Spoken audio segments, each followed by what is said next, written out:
All right, Mr. Bray, you're up. Just tell us a little bit about yourself a little bit more, and obviously the very exciting experiences you had during the campaign for the re-elect for Senator Cruz.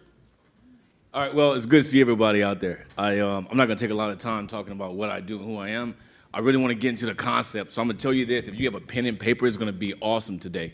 We're not going to waste your time, and if you have a phone on you, please put it on notes because you're going to hear a lot of stuff that you want to take back to wherever it is that you've come from. So my name is R.W. Bray. I have the privilege of living in Houston, Texas, and I'm originally from Louisiana. I'm from the boot, baby. And I came here during Katrina.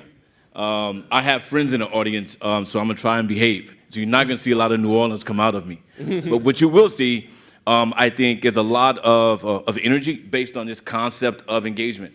And I'm really glad you're here because there is a huge difference between outreach and engagement. And this concept needs to be defined like today. And what better place than here? And so I hope that you really listen to these different concepts and the difference between the two and how we can utilize these two to move forward our party. Let me just two experiences, right? So I'm not going to take a lot of time. No, go take all the time. One of the great experiences I had was, and this is just a concept of engagement, is having the ability to work with Senator Ted Cruz. Look, one of the most conservative lions in Congress was open to this idea of engagement. And I really didn't know whether or not there was a candidate of any size that would be willing to do the work that it would take. But Senator Cruz was very interested in this concept, and he added it to his campaign. We had a blast. But let me just tell you one experience that was a blast, because after this is over, I can tell you the thousands of experiences we had. I'm on the official side, so you're gonna hear me talk a lot about what I do on the campaign side. My boss is in the room too. So, but here's the incredible thing. Here's the concept. This is an idea. Any of you guys watched Senator Ted Cruz shellac Jimmy Kimmel on television? Yeah. All right, great. So I'm glad you're clapping for it, but it was the best example of two grown men that cannot play a lick of ball. Go at it like tigers, right? And what was crazy is 7,000 people showed up to see this folly, and they enjoyed themselves. Here's the most incredible thing about this, though. Now just take a step back and put your conservative hat on for a minute. Bible talks about us being as shrewd as snakes, and what it really means is understand the way the world works, right? How to transform somebody's mind without realizing they're being affected. Well, Ted Cruz challenged Jimmy after he talked a lot of smack. Ted comes back along with Brian English and like, where can we do this at? Why not in HBCU? Anyone in the audience knows how many HBCUs are in Texas or what it even stands for? HBCU stands for Historically Black Colleges and Universities. How many do we have in the state of Texas, brother? Negative. We have 8. There is no other state in the union can say that they have that many because we are the most. We have the most. Period. End of story. 8 of the most historical black colleges and universities in America are in Texas. Let it sink in for a minute. That's how powerful Texas is. That's the opportunity that is out there. So we played ball at an HBCU, and no one expected it to happen. But then we trumped that, though. No pun intended. So then we trumped that. And we did it not at an HBCU, but we did it in the hood. We did it in the 3rd Ward. Anyone familiar with the 3rd Ward? You had better be packing, babe. You're in the 3rd Ward. We did it in the 3rd Ward. That surprised everyone. But then we trumped it again. Not only is Ted Cruz, the most conservative lion in the Congress, going to play ball in the hood at an HBCU in the 3rd Ward, he's going to raise money. You know what we raised money for? An inner-city charter school. An inner-city charter school. Here's the trump of that. The charter school was 90% African-American. Sink that in for a minute. Let it hit. And the particular charter school sits right in the middle of a project. The PJs. They set the school in the middle of the PJs. And it was created by a white Republican. I call him white chocolate. He's a powerful man. He was very ambitious. But Ted decided he would raise money for inner-city charter school. understand the psychology behind what we're talking about. We all know that the concept of zoning, in many cases, can be criminalization of mothers who simply want better education for their children. They lie on applications, and they'll say that their child lives with their auntie, right? Knowing full well that they don't. What happens to that woman who happens to be a single black male, a female, or a single black Latino who's just trying to get a better education because the current education school they're going to is horrible? They didn't penalize that individual and make them a criminal. And I had one situation where that individual had a young girl who was bused back to her area. That is the definition of enslavement. That's the definition of corralling humans like animals. Every conservative in here needs to be indignant about changing that. And this will happen. We had Senator Ted Cruz that was adamant about doing it.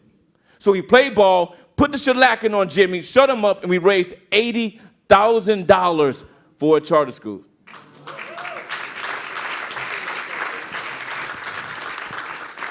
Split between Texas Children, which is an awesome nonprofit, well known, but no one knew who Generation 1 was. Now they do. So we put $40,000 toward Generation 1. You know what their annual budget is? Like they just hope to get? They just hope to get. Anybody? Any takers?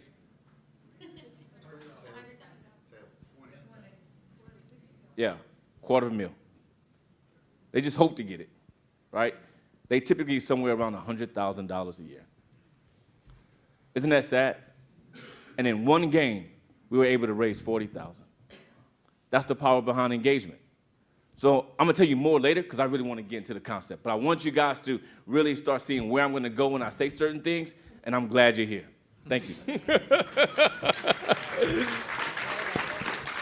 Listen, the one thing I know about my brother Bray here is that when he gets on the roll, he gets on the roll. So let's stay with you just a little bit, if that's all right. Take a sip of water and keep preaching. So let's delve a little bit more into the concepts of the terminologies of what is in-reach, what is outreach, and actually what is engagement. So if you want to go on off that a little bit, and then we'll pick up the panelists. All right, you got a pen and paper. You're going to have to just jot this down, please. All right, listen. Here's a simple formula that we can all move off of. It's very simple. We all want our party to grow. We all want conservative principles to be the staple for Texas, right? I'm sorry. I'm in the Air Force, 17 years. All right. So we all want that. Here's the way we can achieve party growth, conservative principles being the standard and the staple for Texas. Think about this. We have emotional data plus factual data. Put that down. Divided by rebranding. And rebranding for our population, rebranding for our party is a necessity. Don't let anyone tell you that it isn't, right? We know that now. There's no way in heaven that Ted Cruz should have inked by in Texas. There's no way. No way. Since when did we depend on West Texas to bring us through any election? We've never depended on West Texas to bring us through. Now we were praying and hoping that we did. Any of you were sitting in your in your living room looking at the numbers that night? I know I was. Imagine the war room. Listen, it was so quiet you can hear a rat pee on cotton.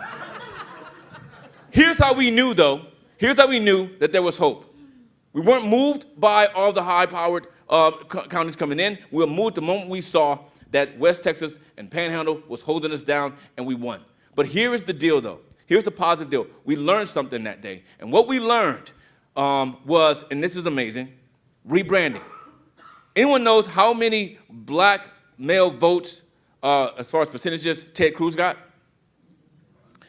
So I'm praying, right, at this table that I'm in, and Ted Cruz's best friend calls me over. He says, Bray, you got to come see this. I come to see what's going on, and this guy says, Bray, Ted Cruz has 17% of the black male vote.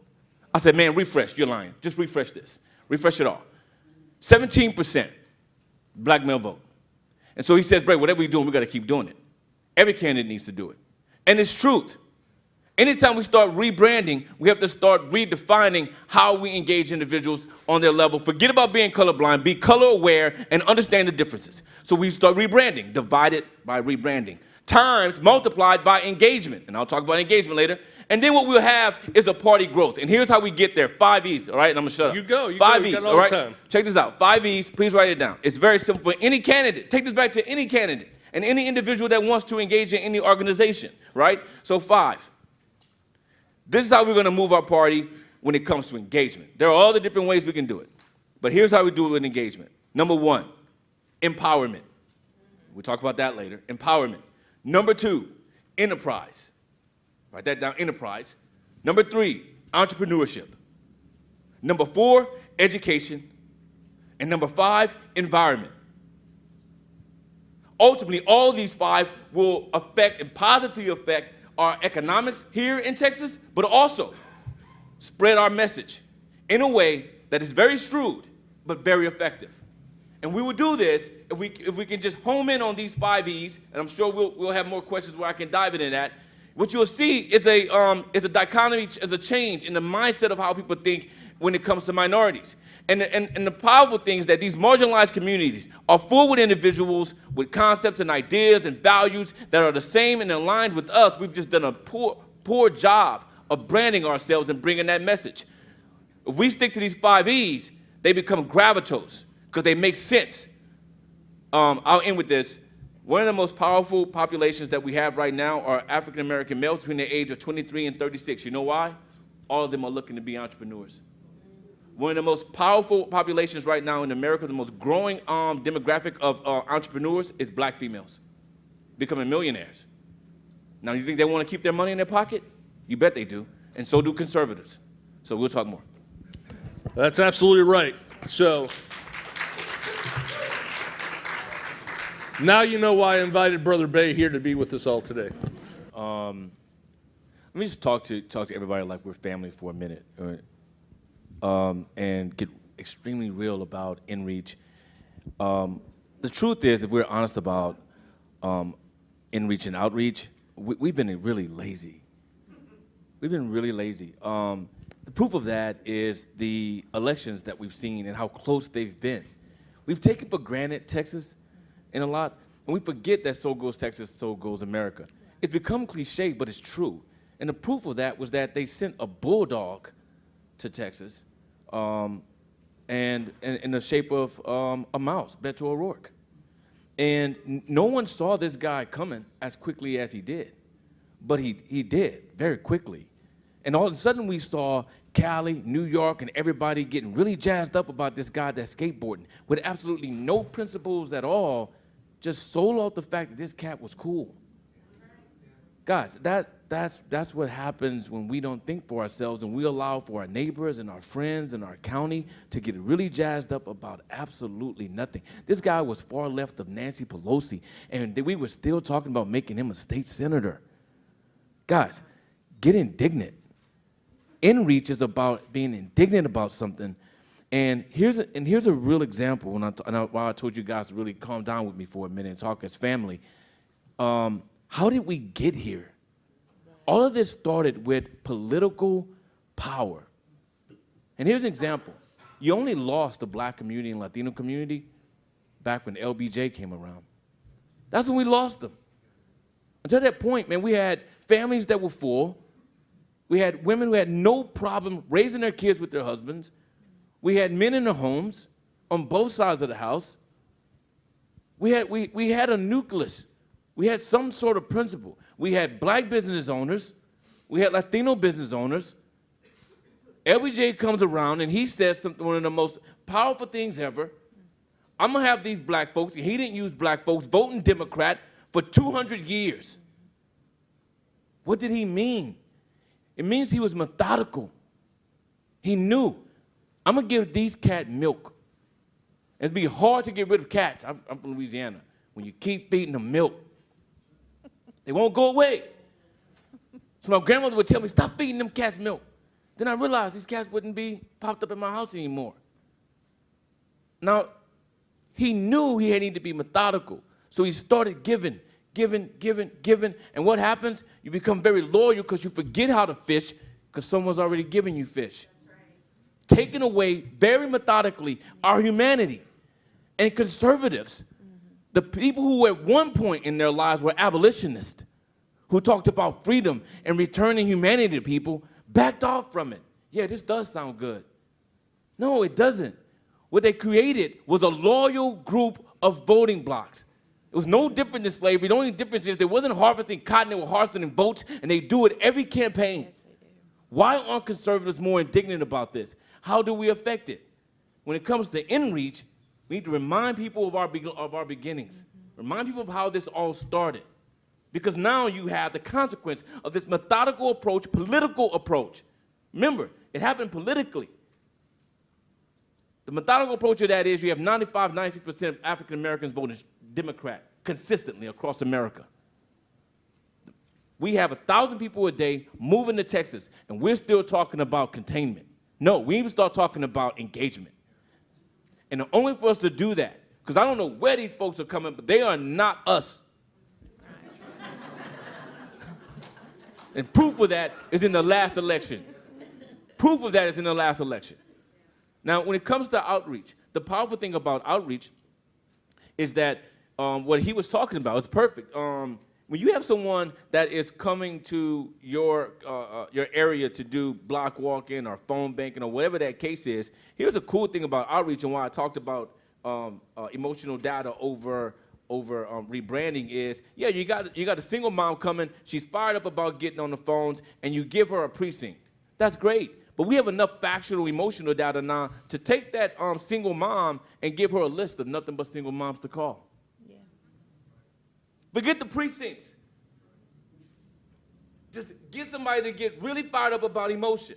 Yeah. So one of the cool things, I know you practice this, we have certain areas where, if it's the black area, then we make sure that the individuals that are walking are either Latino or black, and all that makes sense, right? That you have people who are going into those areas that look like them. Because let's face it, that we have a stereotype in our party. But if you take a look at this party, we have all ages, all colors, and we have all races, and yet we are still stereotyped, right? And so it makes sense. Believe it or not, this is psychology. There was a poll that was taken. Did you know that majority of the black populace actually trust white females over white males in the areas of education and nurturing and environment?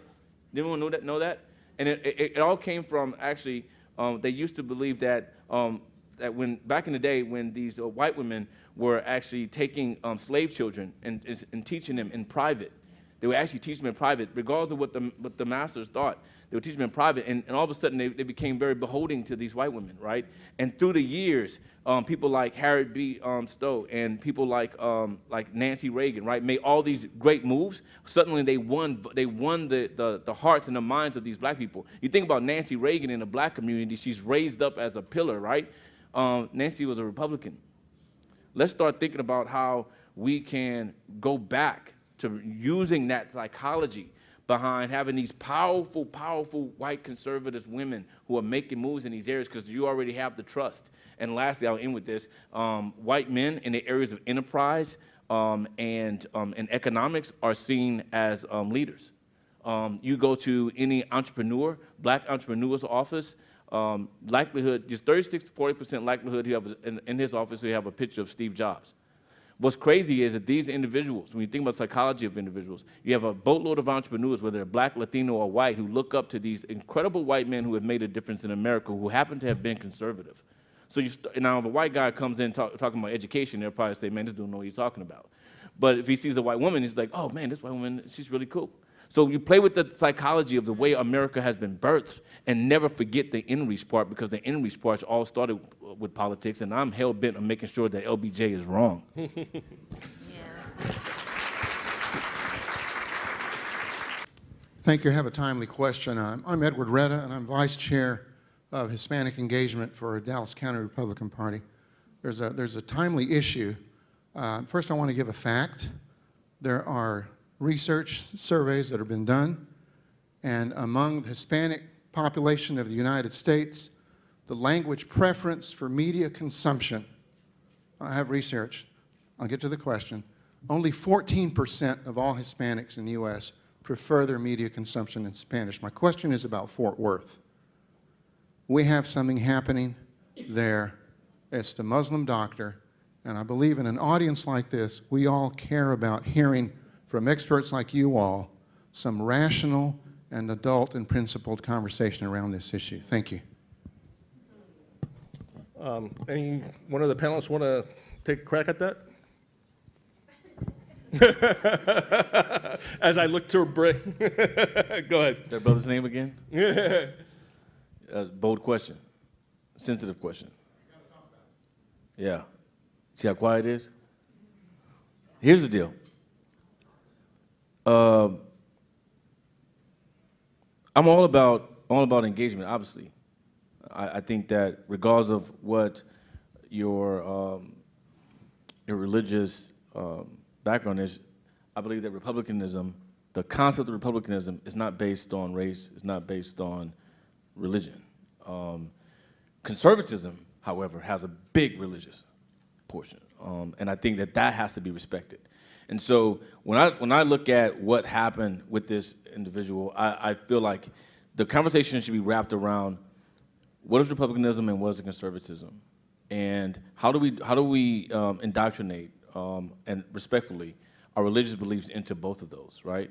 So I'm more interested in the outcome than I am what the person's religion is. If the outcome is moral, right? If the outcome is based on the principles that I believe in, I'm gonna be okay with an individual being a Muslim and having some form of leadership.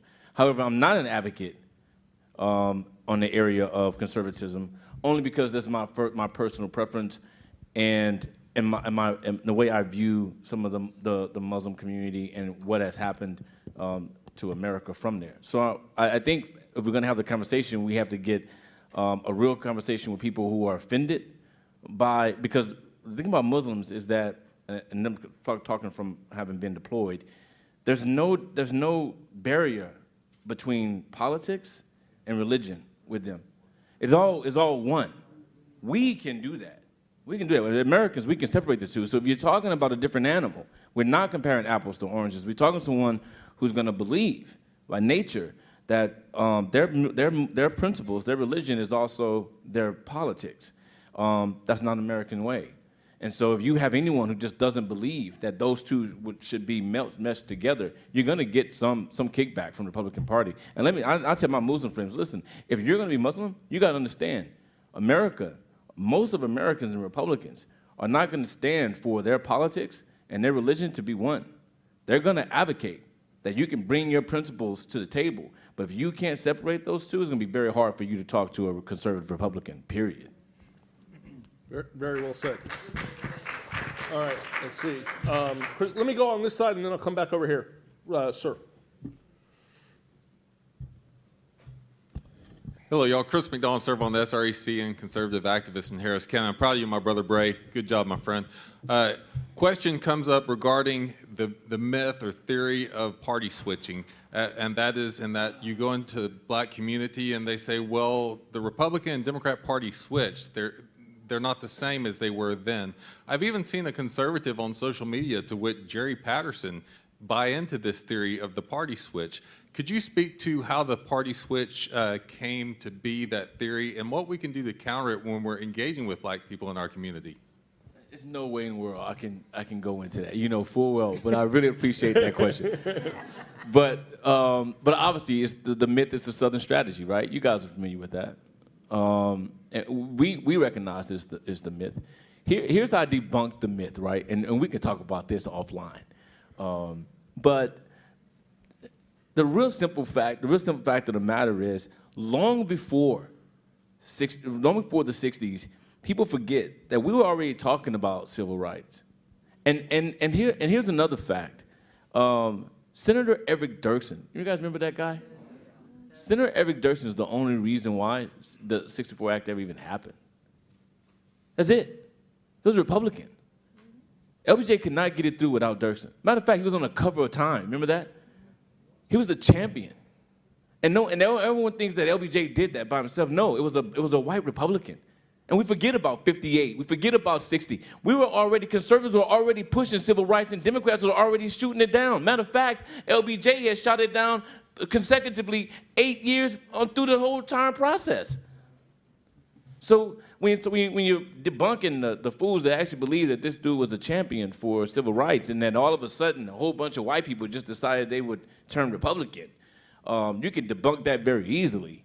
I would say the most convicting thing, though, and just food for thought, guys. Thinking about the Southern strategy and why it should make conservatives indignant is you have a lot of white liberals who are riding off of conservative principles with no one to debate them. You see, here's the positive thing about Hollywood liberals and white liberals. They can put Republicans down and make them demons and set themselves up as angels while receiving the benefits of conservatives, of conservative principles, with no one questioning.